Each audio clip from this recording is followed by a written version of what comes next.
خلق الدنيا فجعلها دار فناء وزوال متصرفة بأهلها حالا بعد حال فالمغرور من غرته والشقي من فتنته. وصلى الله على سيدنا ونبينا وحبيب قلوبنا أبي القاسم المصطفى محمد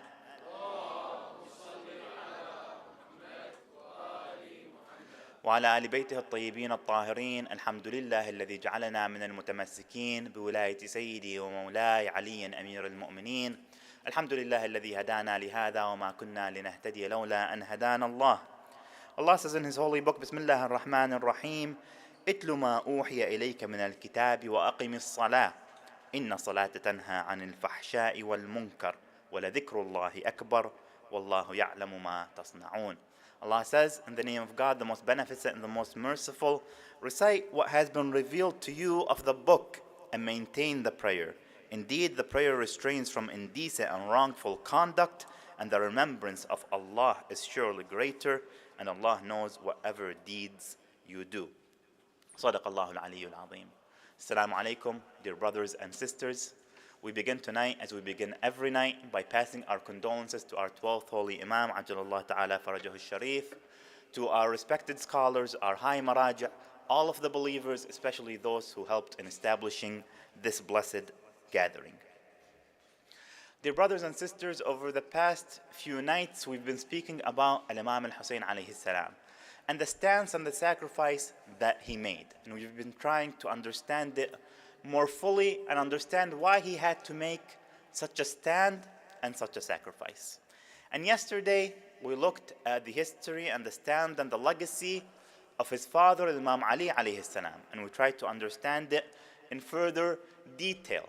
And we saw how Imam Ali alayhi salam, everything that he did for the same purpose that Imam al-Hussein had, which was to preserve the religion of Islam by preserving the Holy Quran and the concepts and the knowledge of the Holy Quran, and nurturing a group of followers that adopted those true teachings, that exemplified those true teachings, and that called toward them. Now, today we will continue that history. We will continue that chronology.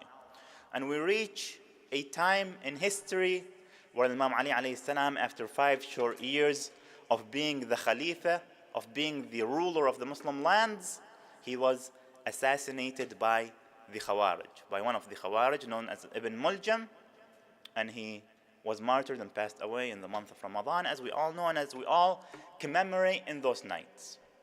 And after Imam Ali alayhi salam came his son, Imam al-Hassan alayhi salam. Imam al-Hassan inherited what his father had. First and foremost, inherited his virtues, inherited his imamah. He was the imam after his father, but he also inherited a kingdom. He inherited the lands and the rulership and the governorship of the Muslims. Imam Ali alayhi salam was the 4th Khalifa in the materialistic political understanding of Islam. And after him came his son, Imam al-Hassan, and he was the 5th Khalifa. He was appointed by his father, he inherited that position. So Imam Hassan alayhi salam came to be the ruler, came to govern out of the capital of Imam Ali in Kufa. And he had supporters, he had followers, and he had a government under his command. So now Imam al-Hassan went to continue the mission of his father, the goals of his father, the objectives of his father, and Imam Ali alayhi salam. Sallu ala Muhammad wa ali Muhammad.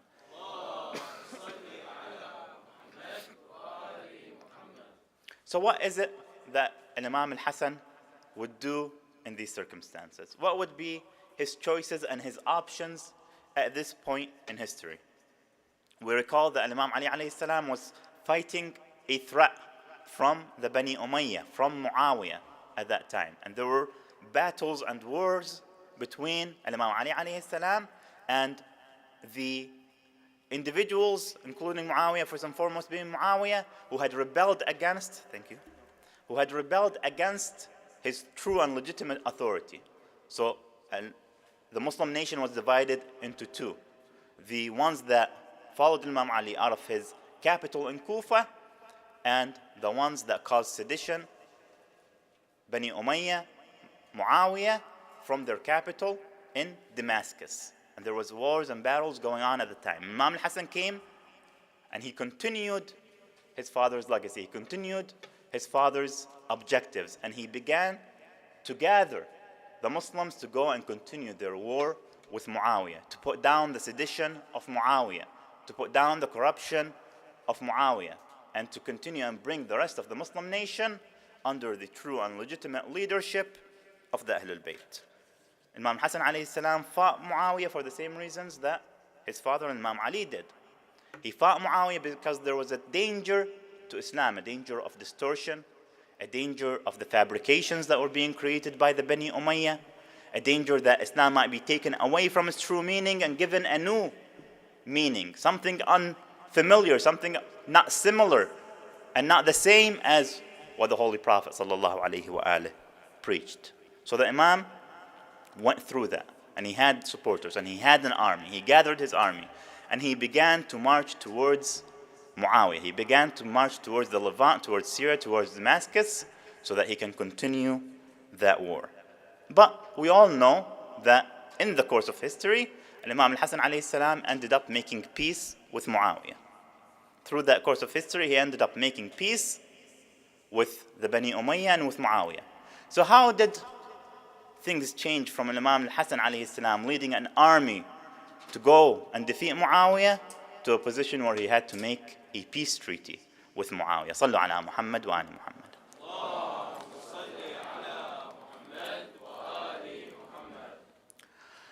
To understand what happened, we have to understand the mindset of the Muslim nation at that time. The Muslims had lived for 5 short years under the rulership of Imam Ali alayhi salam. In those 5 years, Imam Ali had to fight several civil wars. The Battle of Al-Jamal, the Battle of Siffin, the Battle of Nahrawan. And so those 5 years that Imam Ali ruled, they were taken up by civil wars caused by these different seditious factions that revolted against Imam Ali alayhi salam. So when Imam al-Hassan came to power and he was leading this army, it was an army that was weak and weary and tired of 5 years of war, 5 years of going to war. And it wasn't just wars that they were having against a foreign enemy. It wasn't just individuals from a foreign land, foreigners that they were fighting. No, it was a civil war between the Muslims. And so people on the other side weren't just other Muslimin, but sometimes it was also friends, family members that they were fighting. And so the morale of the Muslim nation as a whole, and especially the people of Kufa and Iraq and the people under the governorship and the rulership of Imam al-Hassan, it was weak, it was broken. They weren't able to mentally handle going further to another war. But Imam al-Hassan still, he had his objective. He had to put down the sedition and corruption of Muawiyah. He gathered his army, he marched them. And one of our scholars from many years ago, many decades ago, Sheikh al-Mufid gives us an analysis of what was happening in the army of Imam al-Hassan. He says the army could be broken up into 4 groups. There was a group in the army that were true devoted Shia. They were lovers of Ahlul Bayt. They supported Imam al-Hassan. They would follow him to the ends of the earth. They would follow him no matter what decision, what choice he made. That was one group of the army. They were there. They were behind Imam al-Hassan. But there were also the Khawarij. We said the Khawarij were the individuals that assassinated Imam Ali. It was a group that came up after the Battle of Siffin. They thought that both Imam Ali alayhi salam and Muawiyah, they were both illegitimate rulers and they should both be overthrown. They assassinated Imam Ali and now they turned their sight towards Muawiyah. And the best way they thought to get to Muawiyah was to join the ranks of the army of Imam al-Hassan. So the second group in the army of Imam al-Hassan was the Khawarij.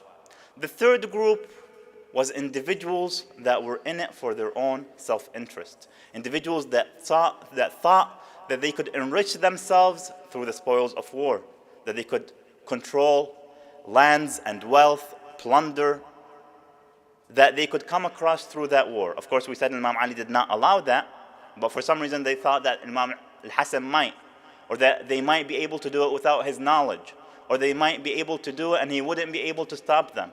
So they thought joining Imam al-Hassan's movement would allow them to line their own pockets and grow their own personal wealth. So they joined Imam al-Hassan. That's the third group. The fourth group was tribal chieftains that had joined the army of Imam al-Hassan because of just their geographic region. They were under the control of Imam al-Hassan, and so their tribe was under the governorship, and so they just came with Imam al-Hassan. And that group was actually the one that gave the most trouble to Imam al-Hassan. Why? Because tribal chiefs are individuals of power and influence and connections. And so those were the individuals that were targeted by Muawiyah with his deception, with his blackmail, with his bribery, to turn them against Imam al-Hassan. And so we see that sedition began in the camp of Imam al-Hassan through those individuals.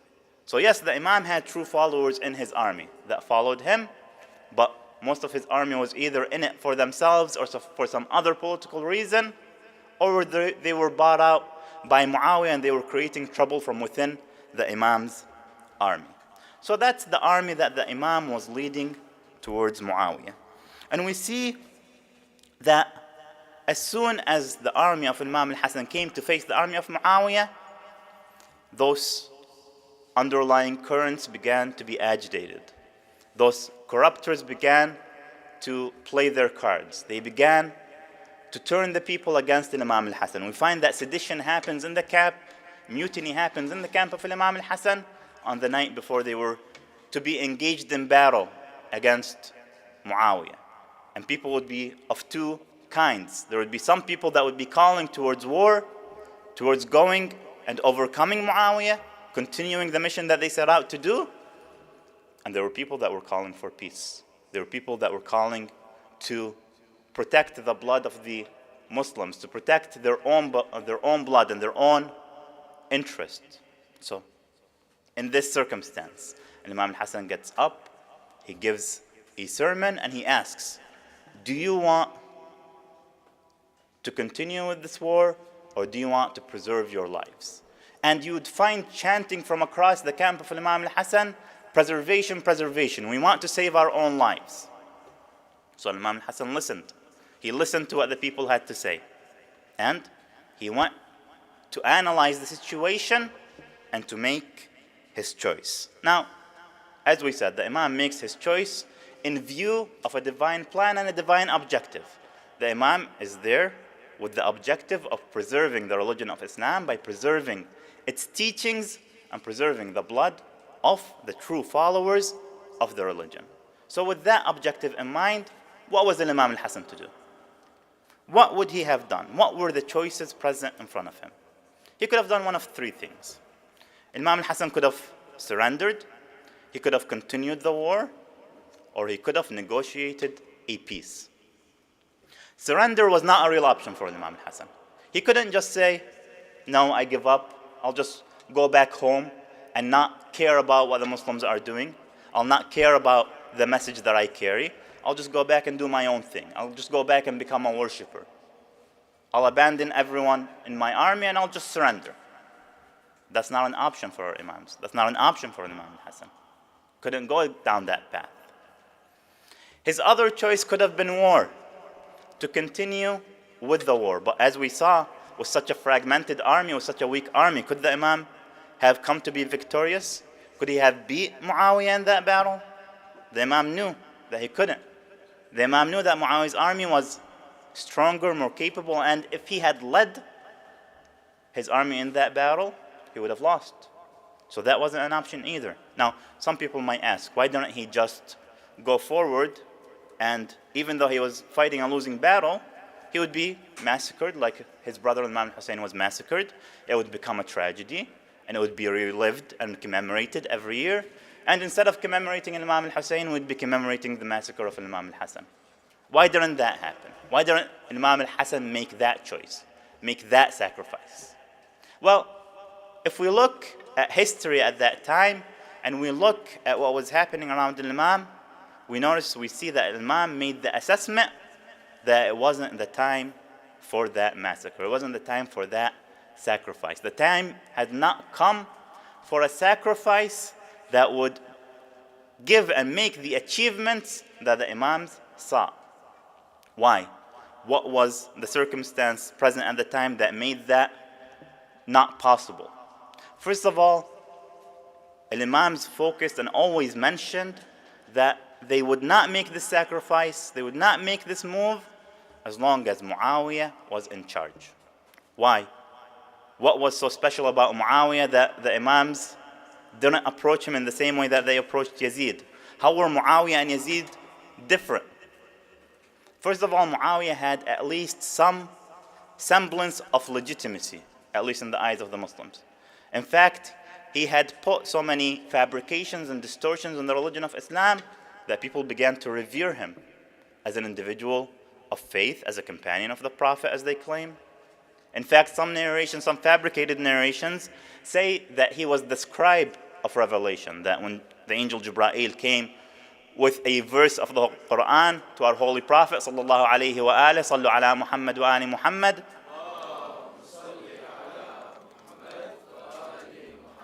they say Jibra'il would give the verse to the Prophet would give it to Muawiyah, and Muawiyah would be the one to write it down.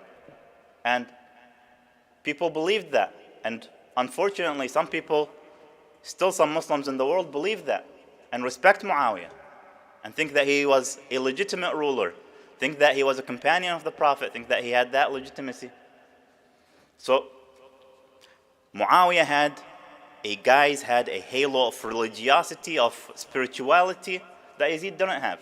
Yazid was an individual that was known to be a drunkard, known to be an adulterer, known to be an individual who disrespected all the laws and teachings of Islam.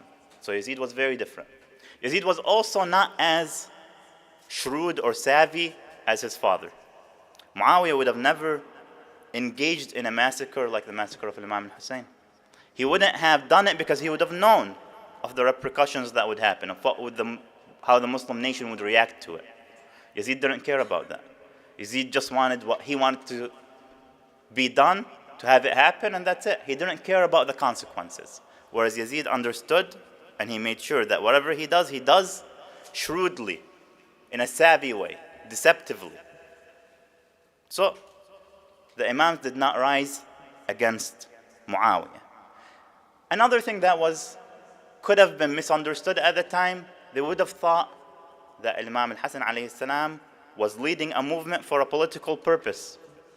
He was the legitimate ruler after his father, but he could have been painted as as an individual with political ambitions, that he led this army for his own political gain, and he was defeated. That could have been an argument that was made against Imam al-Hassan had he chose to make the sacrifice. That argument can be made against Imam al-Hussein, as we'll see, but it could have been made potentially against Imam al-Hassan, so Imam al-Hassan chose not to go down that route. The Imams also recognized that they needed to buy more time to spread the message of truth, to spread the message of the Ahlul Bayt throughout the Muslim lands. And so, Imam al-Hassan recognized and made the choice that war was not an option. Sacrifice was not an option. What was his only option?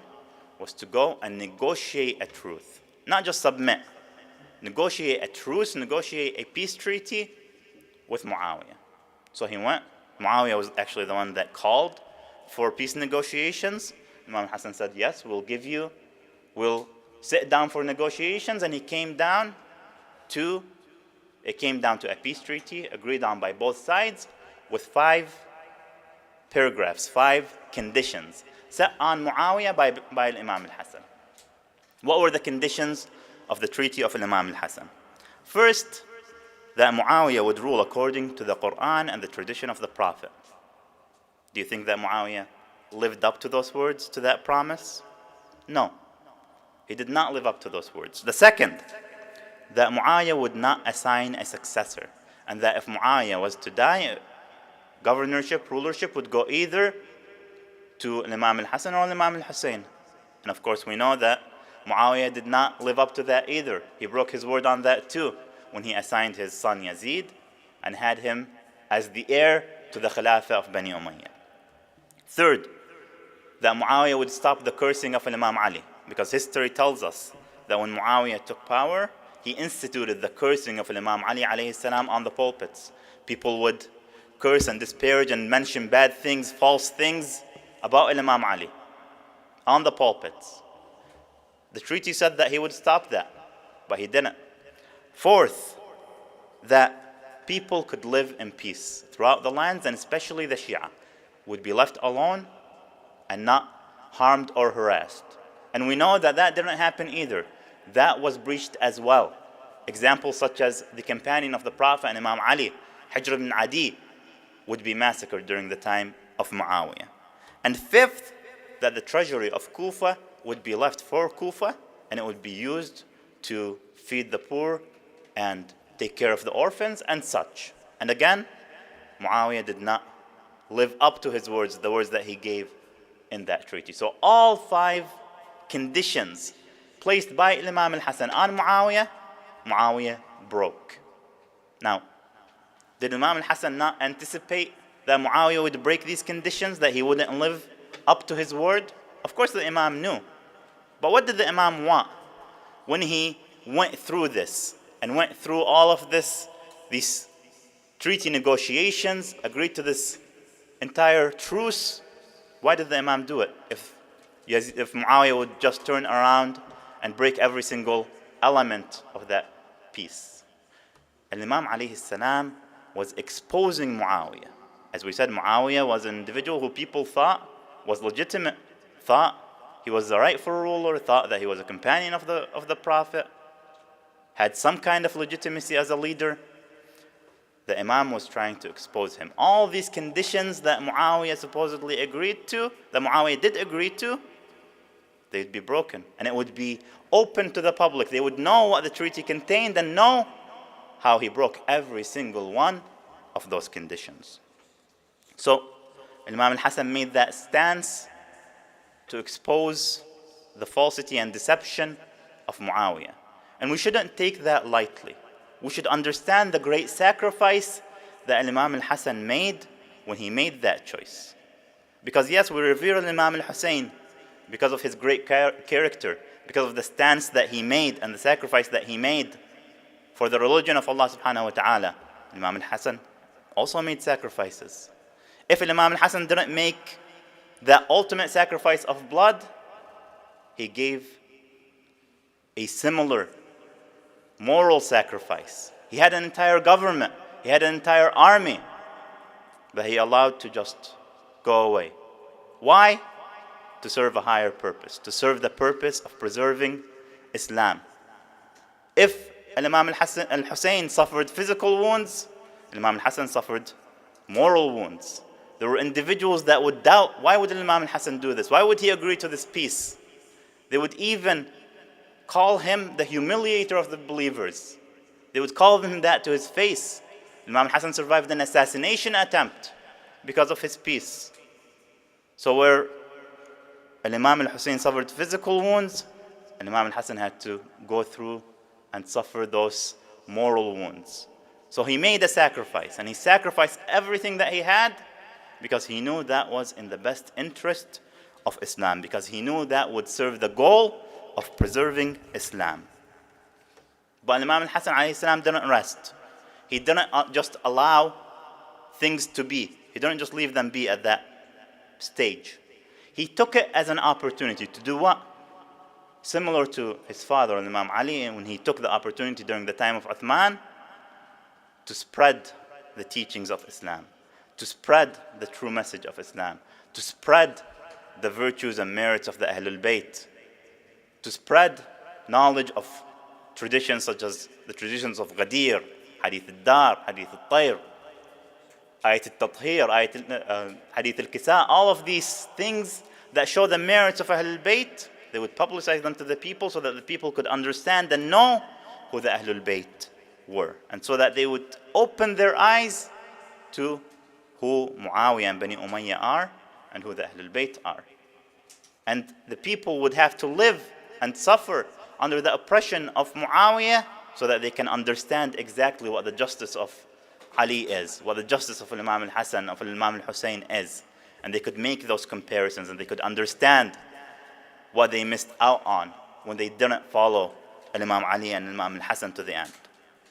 And it was clear from the beginning that Muawiyah wasn't going to live up to that peace treaty, to those conditions. In fact, as soon as Imam al-Hassan's army was dissembled, as soon as Muawiyah was able to appoint his own governors over Kufa. Muawiyah went into Kufa. He stepped in and he said, "O people of Kufa, do you think that I fought you for the sake of preserving the prayers and the alms and the pilgrimage? No.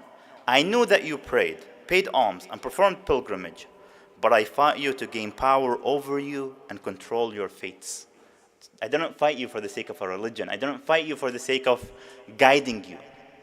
All I did was for the sake of gaining my power." And then he threw the treaty of Imam al-Hassan on the floor, and he stepped on it and he said that these conditions are under my foot. I will break them all. He spoke it plainly to the people. And he did, in fact, go through with that last promise of breaking every single one of those conditions. So the people began to see and realize who Muawiyah is and who our Imams are. So, as people began to see the differences between these two schools of thought, between these two personalities, more and more people began to gravitate towards the Ahlul Bayt, towards Imam al-Hassan. And they would continue during the lifetime of Muawiyah to come back to Imam al-Hassan, continuously ask him, take up arms, lead a revolution, overthrow Muawiyah, create your own government. But every time Imam al-Hassan would turn them down. And he would tell them, as long as Muawiyah is alive, I won't do such a thing. And there is one account, a beautiful account, where one delegation came to Imam al-Hassan and they began to just number all the different things that have happened during the peace of Imam al-Hassan, and how Muawiyah had breached every condition, and how they're now in the right and could legitimately go and overthrow Muawiyah if they wanted. And so they were asking Imam al-Hassan to go out and to lead a revolution. And they were kind of blaming him for the fact that he entered the truce in the first place. What did Imam al-Hassan do? How did he respond?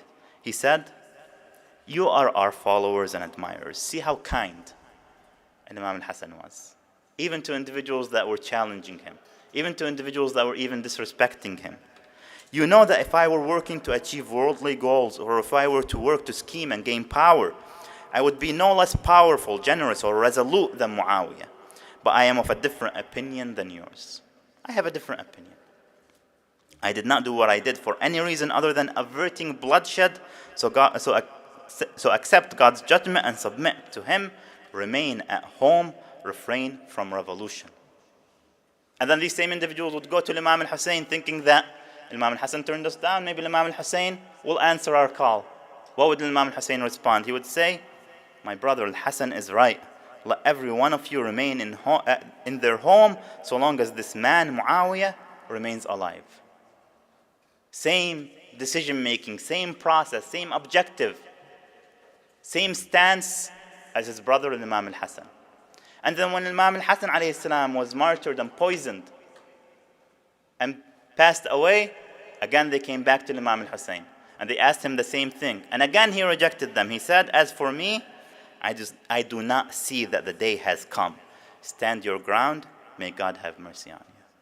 So long as Muawiyah was in power, so long as Muawiyah was in charge, the Imams did not revolt. Why?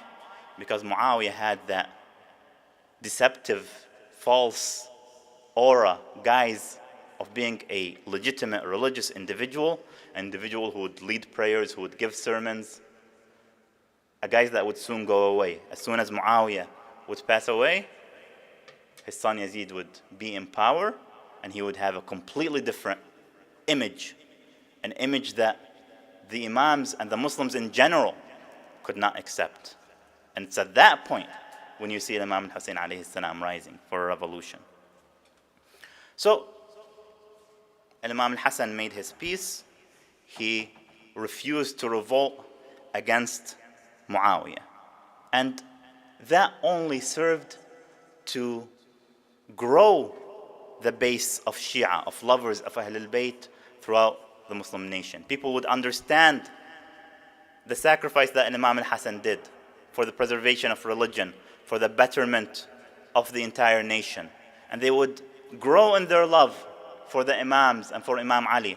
So much so that it would in fact surprise Muawiyah. Muawiyah thought that, oh, I'll go into this peace and people will forget about Imam al-Hassan. They'll forget about the Ahlul Bayt. But he saw no, that this love of Ahlul Bayt was only spreading, only growing. So much so that he would say, your loyalty to him, he's talking about Imam Ali, your loyalty to him after his death is more astounding than your love for him when he was alive. Your loyalty to him after his death, more astounding than your love for him while he was alive. So Muawiyah saw what Imam al-Hassan's movement was doing, how it was undermining him. And so he moved for more and more persecution of the Shia. The Shia would be harassed, they would be persecuted, they would be murdered, their homes would be burned. So much so that one of the historians by the name of Ibn Kathir, he would say, whenever there was a newborn named Ali, they would kill him. It was even illegal to name your child Ali, your son Ali, because he would face the penalty of death simply for holding that name. So that was Muawiyah. That was who Muawiyah was and what he was spreading and how he was combating Imam Ali and the true teachings of Islam. He was criminalizing being a Shi'i, being a follower of Ahlul Bayt. He was criminalizing any narration that would mention Imam Ali and his merits and his virtues. He would be paying people to fabricate false ahadith that would mention virtues of Muawiyah or other companions that held power or were involved in the whole school of Khilafah that happened as an antithesis to Ahlul Bayt. All that so that he can take people away from the Ahlul Bayt. But that didn't destroy the Shia. None of this destroyed the Shia. The Shia continued to be strong, continued to hold on to their faith in the Imams. And the more they were persecuted, the more they held that as a sign for them to continue in their strength. The more they were persecuted, the more people had empathy towards them for seeing what was happening to them. And so the more they were persecuted, the stronger Shi'ism became. And it would continue to be so. And it would continue during the times of all of our Imams. And it only shows the truth of a narration by the Holy Prophet who would say, he says, a time will come when a person holding on to faith is like he is holding on a burning coal. There would be so many things lined up against being a Shi'i, being a Muslim, being an individual who accepts the true teachings of Islam, that a person that holds on to their faith is like a person holding on to a piece of fire, to a burning coal, to an ember. And we see that. We saw that throughout generations, from the time of Imam al-Hassan, moving all the way through the generations, through the different Imams, to the time of our 12th Holy Imam, Ajjallah Ta'ala Farajah, to the time that we live in today. It's not easy to be a practicing Muslim, to be a practicing Shi'i. It's not easy, but we hold on to it. We hold on to that burning fire. We hold on to it. So, in the previous nights, we've discussed some of the ethical lessons of Imam al-Hussein and his movement, and what the Imams taught us for our personal betterment. And one of the best things that the Imams and that the Holy Quran point to as something that's for personal benefit, personal betterment, is Salah. An individual who maintains their Salah is able to maintain everything else in their religion. As we recited at the beginning of this Majlis, Allah subhanahu wa ta'ala says, إِنَّ الصَّلَاةَ تَنْهَى عَنِ الْفَحْشَاءِ وَالْمُنْكَرِ وَلَذِكْرُ اللَّهِ أَكْبَرُ. Prayers restrain from wrongful and indecent conduct, and the remembrance of Allah is surely greater. Salah is at the center of our religion. The Holy Prophet would say, الصلاة عمود الدين إن قبلت قبل ما سواها وإن ردت رد ما سواها. Prayer is the pillar of a religion. If it's accepted, everything else is accepted. And if it's not accepted, if it's rejected, everything else is rejected. And Imam Baqir gives a beautiful example and illustration. He says, الصلاة عمود الدين مثلها كمثل عمود الفسطاط. Prayer is the pillar of religion. It's just like the pillar or the pole that holds up a tent. إذا ثبت العمود ثبت الأوتاد والأطناب. If the pole at the center of the tent is stable, is sturdy, then the ropes and the stakes will hold your tent together. It will be stable. وإذا مال العمود وانكسر لم يثبت ودل ولا طنب. If the pole of your tent bends or breaks, then the ropes and the stakes will do you no good. Your tent will fall. That's the centrality of prayer to our faith. And it's unfortunate that some individuals think that their religion is just something that they practice in 30 days in Ramadan or in 10 days in Muharram. They just practice their faith during those few days of the year.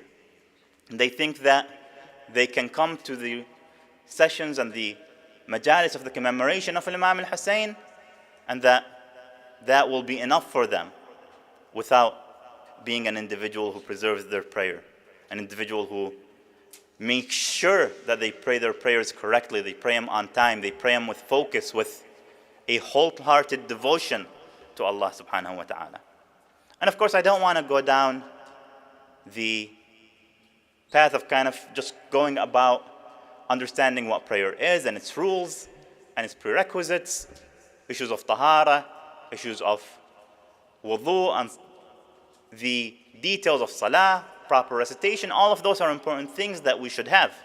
And if you don't properly understand all of those things, if you have doubt in your wudu or salah or recitation, approach me, approach any of the organizers, and we'll be able to help you, inshallah, to make sure that you're praying a proper salah.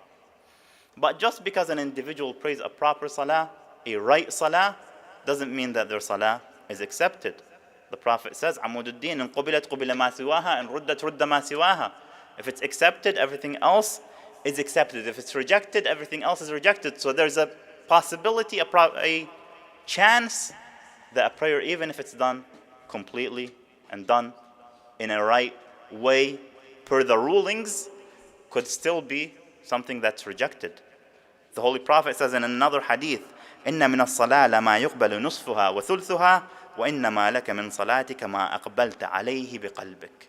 There are some prayers that only half of it will accept it, or only a third of it will accept it. But you only take from your salah whatever you approach wholeheartedly.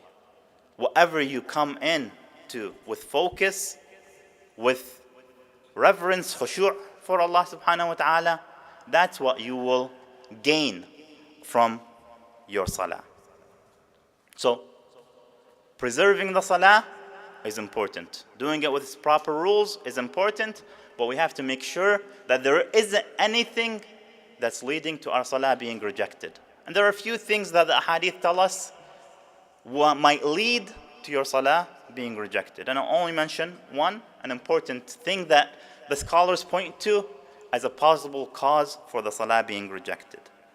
Allah subhanahu wa ta'ala says, Bismillah ar-Rahman ar-Rahim. قُلْ تَعَالُوا أَتْلُوا مَا حَرَّمَ رَبُّكُمْ عَلَيْكُمْ. He says, come, let me recite to you what Allah has forbidden. He says, أَلَّا تُشْرِكُوا بِهِ شَيْئًا. That you shouldn't associate anyone with Him. وَبِالْوَالِدَيْنِ إِحْسَانًا. And to respect and honor your parents. Allah subhanahu wa ta'ala places honoring one's parent at such a high level that it comes only second to not associating anyone with Him. So, why is it that Allah subhanahu wa ta'ala places such emphasis on respecting your parents? Allah subhanahu wa ta'ala tells us that we need to understand the great blessing that He gave us through the parents. Because without having parents, where would we be as individuals?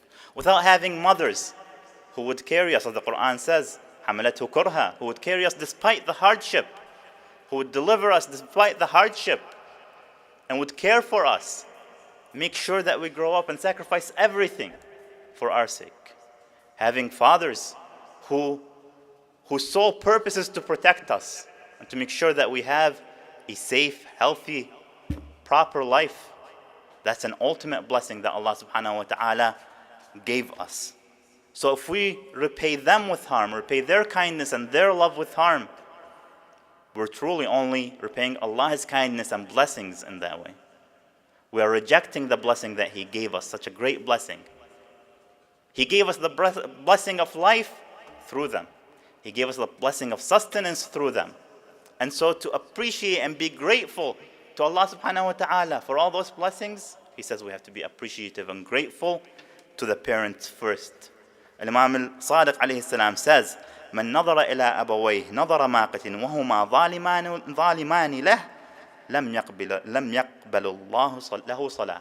Whoever looks at their parent with a look of disgust, with a look of anger, whoever rolls their eyes at their parents, even if they are unjust to them, even if they are in the wrong, Allah subhanahu wa ta'ala will not accept their prayer. So we have to keep in mind how important and how powerful it is to respect and to love our parents. And that's just one of the things that we can do to make sure that our prayers are accepted by Allah subhanahu wa ta'ala. Now, in these nights, we are remembering the tragedy of Ashura. We are remembering and commemorating the events that took place on the land of Karbala and some of the things that led up to that. And we've spoken about some of the things that happened during the time of Imam Ali and Imam Hassan, but let's recall the tragedies that took place in the lead up to the event of the Battle of Karbala. Especially the tragedy that took place on this night. We remember the tragedy that took place on the cousin of Imam al-Hussein, Muslim ibn Aqil. Muslim ibn Aqil was the Imam's first cousin. And he was an individual that grew up in the household of Imam Ali. He was close to his cousin Imam al-Hussein, so much so that when Imam wanted to go towards Kufa, he sent his cousin as his ambassador, as his messenger to Kufa. We said that the Imam was receiving letter after letter, call after call to come to Kufa and we will be your army. So he sent Muslim ibn Aqil to verify those calls and to make sure that the people of Kufa are there. So Muslim went to Kufa. He saw the people of Kufa, he saw that there were supporters for the Imam. He sent word to the Imam, come and you will find your supporters in Kufa. But soon things began to change. Bani Umayyah caught on to what was happening. They sent a wicked man by the name of Ibn Ziyad to become the new governor of Kufa, to turn things upside down, to make sure that the rebellion that Imam al-Hussein, that Muslim ibn Aqil were fostering in Kufa wouldn't take place. And so people began to fall away from the path of Muslim ibn Aqil. People began to be harassed or imprisoned or killed for their support of Muslim ibn Aqil. So much so that on the night before Muslim was martyred, he would lead a prayer in the mosque and then he would turn back and he would find no one by his side. Yes, Muslim ibn Aqil would go through the streets of Kufa trying to find a place to stay, a safe place to stay the night, and he can't. He walked through the city until he was thirsty. He stopped by a door, he knocked on the door, he asked, I'm a traveler, can I at least have a sip of water? The lady of the house, a woman by the name of Taw'a, would give Muslim ibn Aqil a cup of water. He would drink it and he would stand. She would tell him, what are you doing in front of my door? I've given you what you wanted, just leave me alone. She did not know who Muslim was. So he told her, I am Muslim ibn Aqil. I am a stranger in this land. I'm only looking for a safe place to stay the night. She said, oh, you are Muslim, you are the cousin of my master Hussein. She was a woman of faith and devotion to the Ahlul Bayt, so she welcomed him into her home for the night, and he spent that night in worship. Muslim would spend that night in worship until close to Fajr. He would close his eyes for a few moments, he would see in a vision his uncle Imam Ali alayhi salam, and he would tell him, "Come to me, O Muslim, come and join me in paradise." Muslim would wake up and he would hear a knock at the door after Fajr. A spy had told about Muslims' whereabouts, and so the army comes to arrest Muslim. He would go out of the house into the streets, fighting valiantly in the streets of Kufa until they make a trap for him, they capture him, and they take him to the palace of Ibn Ziyad, the palace of Kufa. They take him atop the palace and they say, "Behead this man."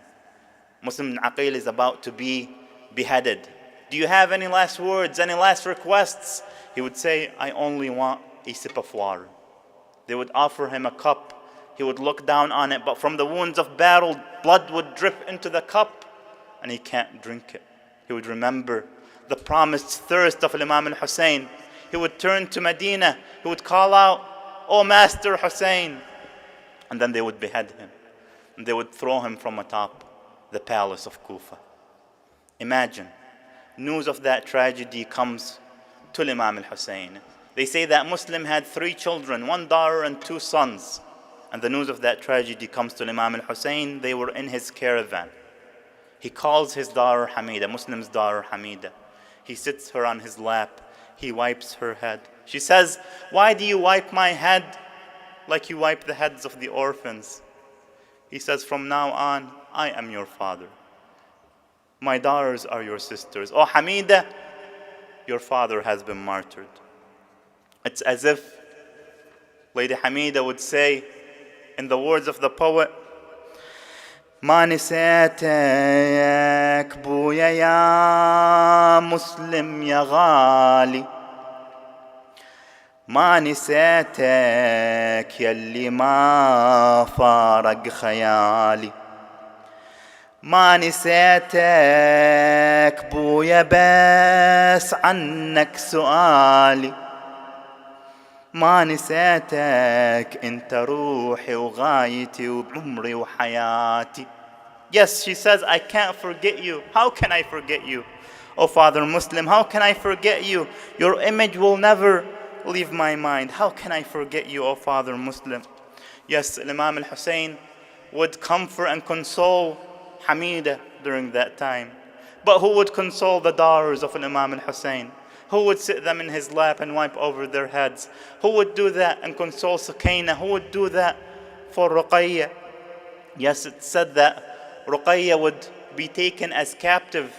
She would be taken to the palace of Damascus and she would be put in a dark and gloomy place. She would sleep for a few minutes and she would see her father Hussein in a dream, and she would wake up calling, "Wa Husseina, wa abata." She would cry for her father, and she would ask, "I just want my father, I just want my father Hussein." And so these evil men, they would say, "Give her her father." And they would offer her the head of her father on a platter, and she would hold it tight and cry.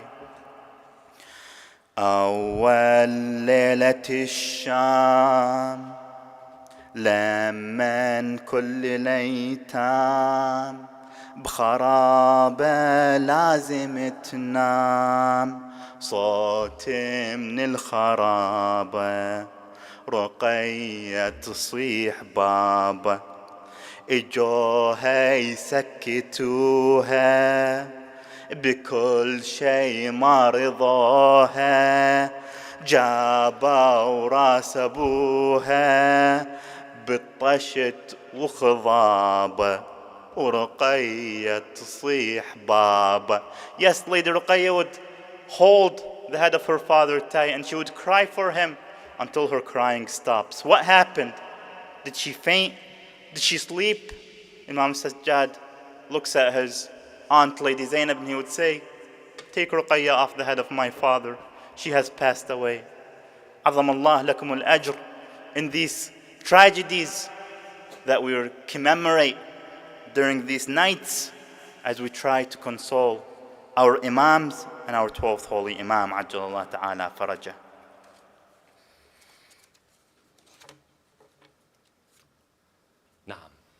This was Muslim ibn Aqil alayhi salamullah. Safir al-Husayn, the messenger of Abi Abdullah al-Husayn alayhi salam to Kufa. Naam, he was sent as a messenger of the Imam to the people of Kufa. Muslim enters the city.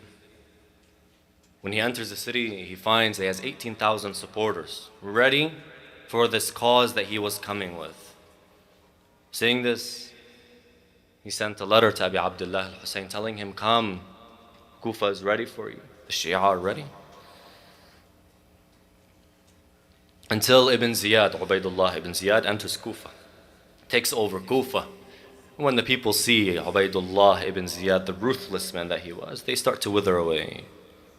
Muslim ibn Aqil starts to lose supporters. Until one night, he was in the Masjid al-Kufa. He had some supporters with him until there was only 10. He finished his salat, turned around, and Muslim ibn Aqil was alone. Na'am, na'am. Muslim ibn Aqil was alone. No one behind him anymore. Now Muslim ibn Aqil began to feel like how Imam al-Hussein felt on the day of Ashura. He was a stranger with no supporters and no helper. The people turned against him, and now he has nowhere to go. Sa'ad Allah qalbaka ya Muslim. Muslim left the masjid and began walking in the streets of Kufa in the middle of the night. As the men of Ubaidullah ibn Ziyad searched for Muslim, he kept walking until he stood at the door of a woman named Tawa.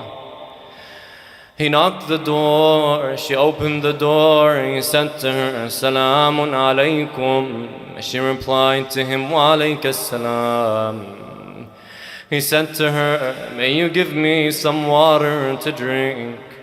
So she got him some water and gave it to him.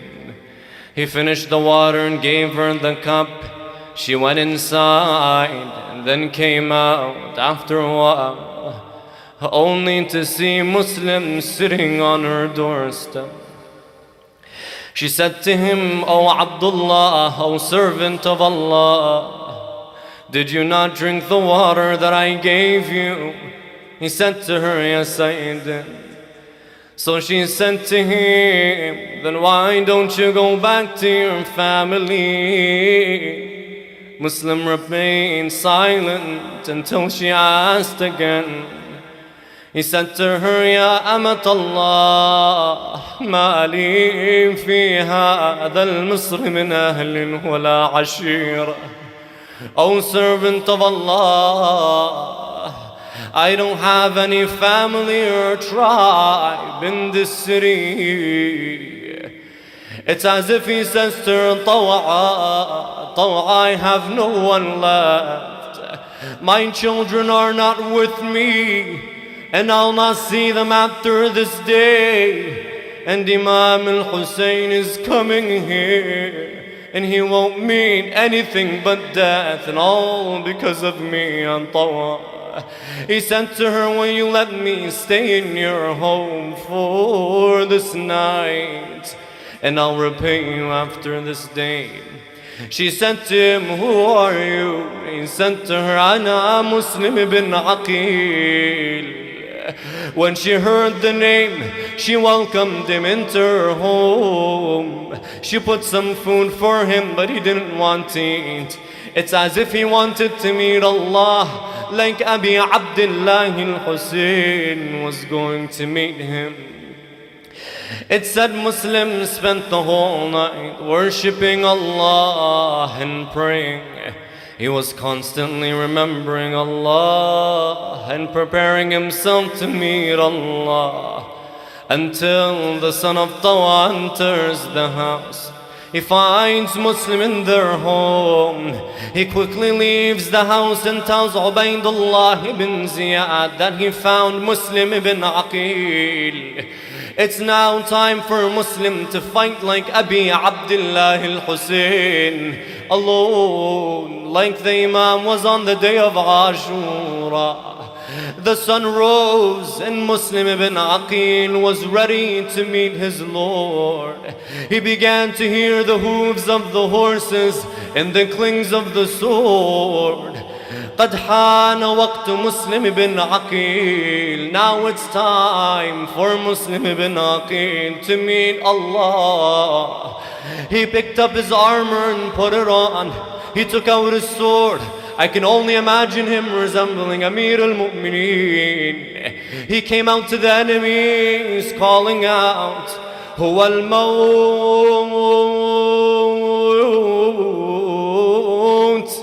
فاصنع ويكما أنت صانع فأنت بكأس الموت لا شك جارع فصبرا لأمر الله جل جلاله فحكم قضاء الله في الخلق ذاع.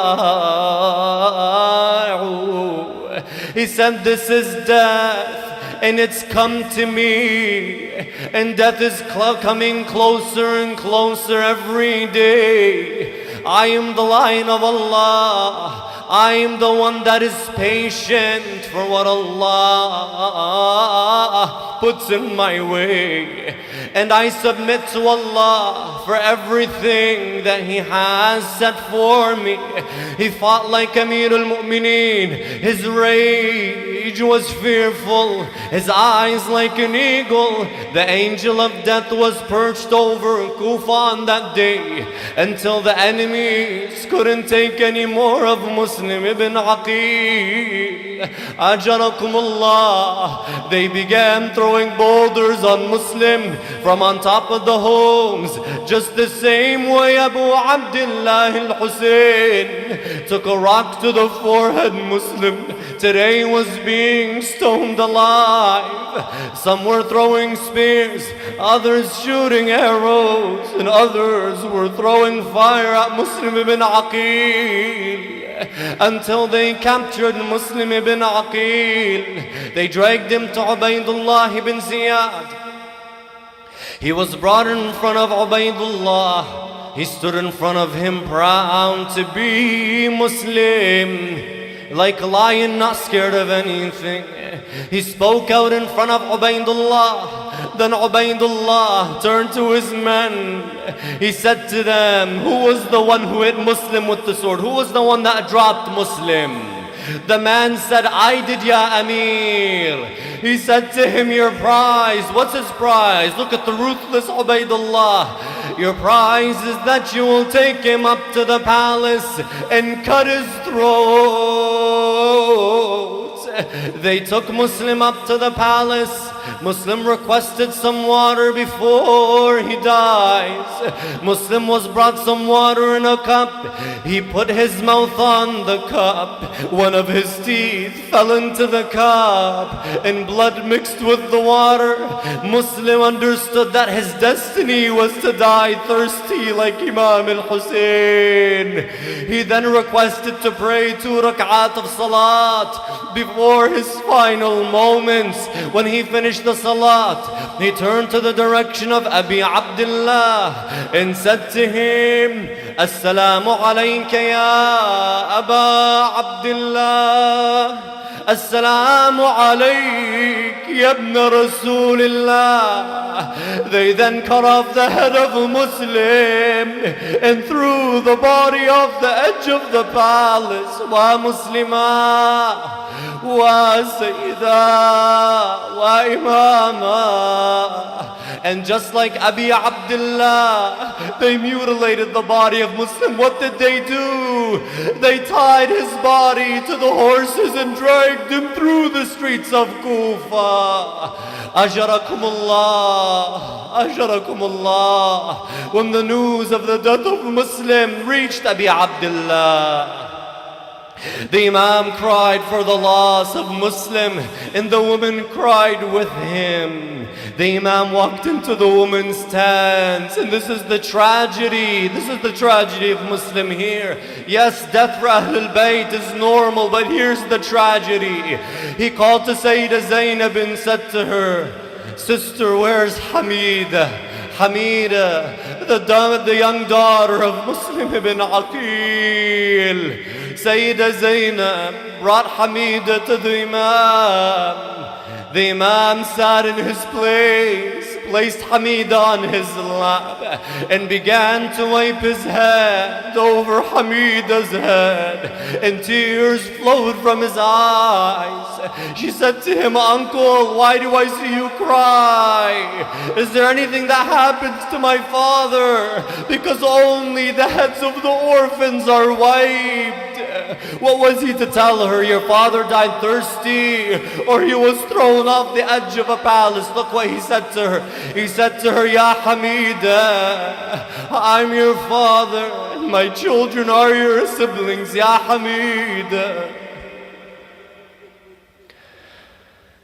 لا حول ولا قوة إلا بالله العلي العظيم.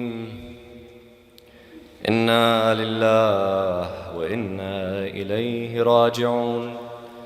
وسيعلم الذين ظلموا أي منقلب ينقلبون.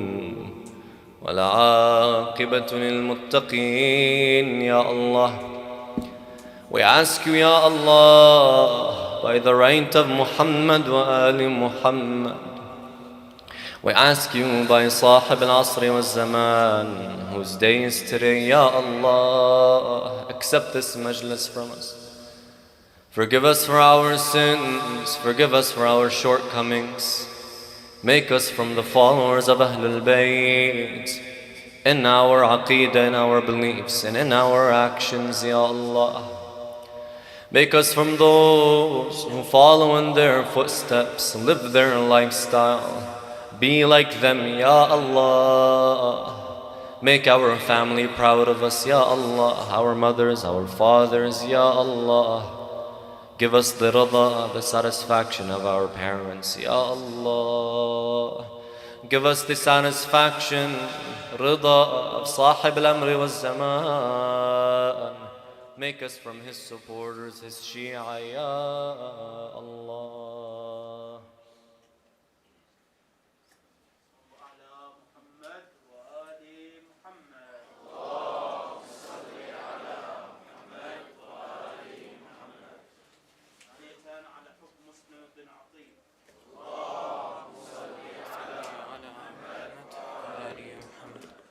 تقبل الله أعمالكم إن شاء الله وعظم الله أجوركم. Just before we end off, I want to remind everyone that inshallah this coming Friday will be the 10th, and the maqtal will be recited starting at 6:30 p.m. inshallah with Sheikh Imam. Let's finish off our program with Dua al-Hujjah. Let's everyone stand up, please. Let's read it together. اللهم صل على محمد وآل محمد. اللهم كن لوليك الحجة ابن الحسن صلواتك عليه وعلى آبائه في هذه الساعة وفي كل ساعة وليا وحافظا وقائدا وناصرا ودليلا وعينا حتى تسكنه أرضك طوعا وتمتعه فيها طويلا برحمتك يا أرحم الراحمين. صلوا على محمد وآل محمد.